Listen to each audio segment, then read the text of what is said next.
Ile tanyo bener, pamai tanyo bener, gure tanyo bener, ngak selamat konya akhirat. Bismillahirrahmanirrahim. Assalamualaikum warahmatullahi wabarakatuh. Alhamdulillahi rabbil alamin. والعاقبة للمتقين ولا عدوان إلا على الظالمين ولا حول ولا قوة إلا بالله العلي العظيم والصلاة والسلام على حبيبنا ونبينا ومولانا محمد أشرف الأنبياء والمرسلين وعلى آله وصحبه وأزواجه وأتباعه إلى يوم الدين. وقال الله تعالى في القرآن العظيم وهو أصدق القائلين يسألونك عن الساعة أيان مرساها فيما أنت من ذكراها إلى ربك منتهاها كأنهم يوم يرونها لم يلبسوا إلا عشية أو ضحاها. Sadaqallahul azim.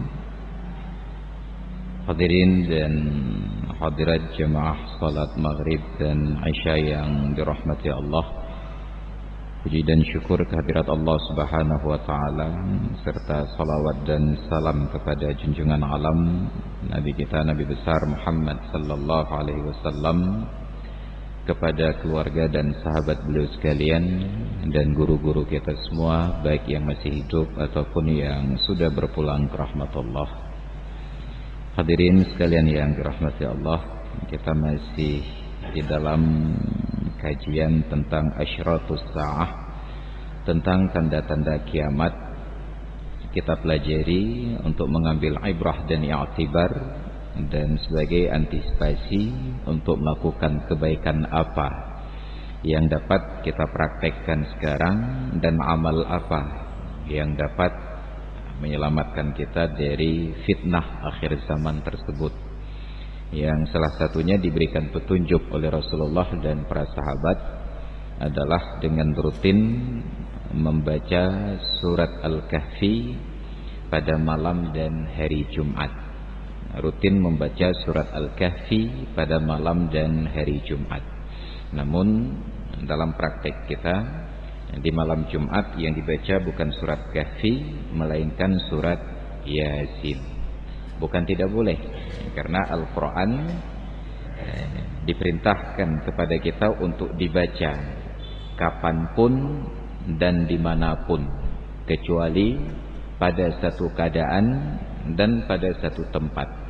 Mohon maaf, yang keadaannya itu ketika sedang jima, senggama suami dan istri, yang tempatnya itu adalah di kakus, ataupun lebih akrab disebut sekarang toilet ataupun WC, oleh siapapun kecuali oleh orang-orang yang sedang berhadas besar, adakala dengan sebab junub ataupun menstruasi dan nifas. Jadi bahwa ada yang membaca surah Yasin malam Jumat, silahkan, tapi yang dianjurkan untuk dibaca malam dan siang harinya adalah surat Al-Kahfi. Kemudian terjadi pula perbedaan pendapat, apakah membaca surat Al-Kahfi tersebut harus selesai tuntas sekali baca, atau boleh dicicil 5 waktu salat umpamanya, sejak dari maghrib, isya, subuh, zuhur dan asar, ataukah sekali baca sampai selesai. Ada perbedaan-perbedaan pendapat para ulama, yang sebahagian mensyaratkan bahwa fadilah surat Al-Kahfi yang dibaca pada malam dan hari Jumat hanya akan diraih apabila tuntas bacaan satu surat tersebut dalam satu kali bacaan. Sekali kita praktekkan, apakah habis maghrib, habis isya, habis subuh, habis zuhur dan lain sebagainya. Yang sebagian lagi tidak mensyaratkan demikian. Yang penting membaca surat Kahfi di malam atau hari Jumat, apakah berkelanjutan ataukah terputus-putus, dibaca dulu barang 20-30 ayat Nanti di waktu yang lain dilanjutkan lagi sampai selesai. Membaca surat Al-Kahfi tersebut bagi yang tidak terbiasa akan terasa berat. Karena Yasin yang hanya 78 ayat saja, itu banyak yang menyerah. Apalagi yang membaca surat Al-Kahfi. Surat Al-Kahfi itu enggak banyak, hanya 110 ayat. Selisih dengan surat Yasin sekitar 32 ayat. Masalahnya ayat-ayat dalam surat Kahfi panjang-panjang, tidak seperti ayat dalam surat Yasin yang pendek-pendek. Jadi secara kualitas dan kuantitas jumlah huruf dan bacaan, Yasin kalah jauh dibandingkan dengan surat Kahfi. Itu salah satu yang mudah-mudahan tercerahkan bagi kita. Karena saya perhatikan di Timur Tengah, di Mesir khususnya, di masjid-masjid di hari Jumat itu disediakan sebuah kursi tempat duduk. Misalnya ini mimbar, maka di sampingnya itu terdapat sebuah kursi tempat duduk untuk qari, membacakan surat Kahfi dengan tilawah yang luar biasa sekali.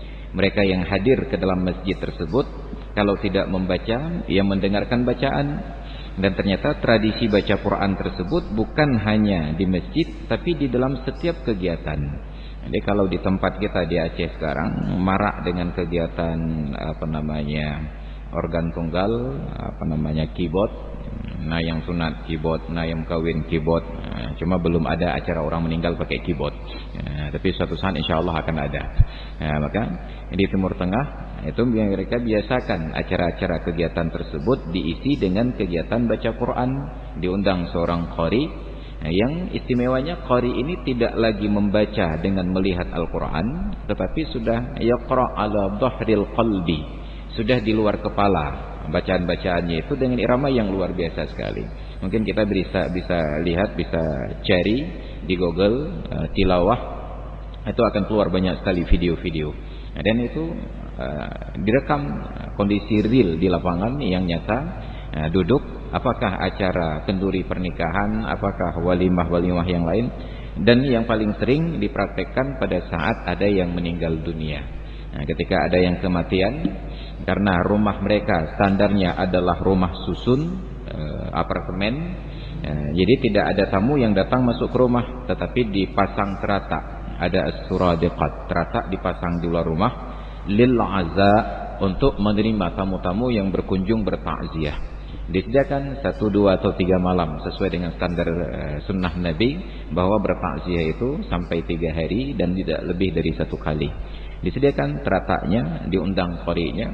Orang yang datang bertakziah sudah disediakan kursi, duduk di kursi-kursi tersebut sambil mendengarkan bacaan Al-Quran.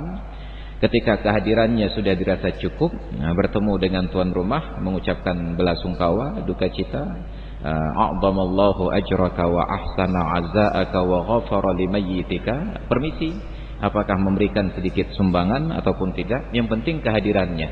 Selesai. Maka menjadi masalah bagi kita sekarang, karena seharusnya momen kenduri kalau tidak mendatangkan silaturahmi dengan manusia, seharusnya mendatangkan kedekatan, komunikasi dengan Allah Ta'ala. Mungkin kita juga ketika hadir pada acara-acara kenduri yang ada musik hingar-bingar itu sering komplain. Kadang-kadang di acara kenduri kita bertemu dengan kerabat, dengan kawan lama, orang-orang yang sudah lama tidak pernah terlihat. Kesempatan itu adalah waktu yang tepat untuk bersilaturahmi, saling bertanya keadaan. Tapi ternyata kondisi itu tidak nyaman karena hingar-bingarnya musik. Musik top tepungnya, gerbang, jadi suara musik top tepung. Jadi entah apa manfaatnya, wallahu alam. Yang datang duduk tidak nyaman, yang ingin bercengkrama tidak nyaman, yang hanya ada mengganggu pendengaran saja. Nah sekarang diganti kepada bentuk-bentuk liki. Yang sebenarnya like itu sudah lebih baik, tapi tetap saja tidak baik karena orang datang ke tempat tersebut inginkan kenyamanan. Kalaupun ada musik, seharusnya musik itu sayup-sayup, tidak terlalu keras. Karena sesuatu yang terlalu keras pada pendengaran tidak mendatangkan kenyamanan pada orang yang mendengar. Sepoi-sepoi saja, sayup-sayup suara musiknya sambil kita bercengkrama dalam lantunan musik dan zikir. Maka alangkah indahnya bila tidak mungkin berkomunikasi, berinteraksi dengan manusia, ada komunikasi dan interaksi dengan Allah Ta'ala. kita undang seorang qari, apalagi kita di Aceh punya banyak qari-qari yang kaliber internasional atau minimal yang nasional atau minimal yang daerah, diundang pada acara takziah atau pada acara perkawinan, bacakan ayat-ayat suci Al-Quran 1 jam, 2 jam dan seterusnya, sehingga orang-orang yang hadir kalaupun tidak mendapatkan pahala yang lain, minimal sudah mendapatkan pahala dari menyimak bacaan Al-Quran tersebut. Maka dalam tradisi mereka, hari Jumat itu disediakan sebuah kursi untuk seorang qari duduk membaca Al-Quran surat Al-Kahfi dari awal sampai akhir. Mereka yang datang ke masjid di waktu yang awal duduk i'tikaf sambil mendengarkan bacaan ini. Itu yang kita harapkan terjadi di masjid-masjid kita. Cuma dalam keadaan di negeri kita sekarang tidak mungkin. Andai kata di masjid kita dibuat pengajian demikian, sah-sah saja bila hanya menggunakan mikrofon dalam, suara di dalam. Tapi kalau pakai pengeras suara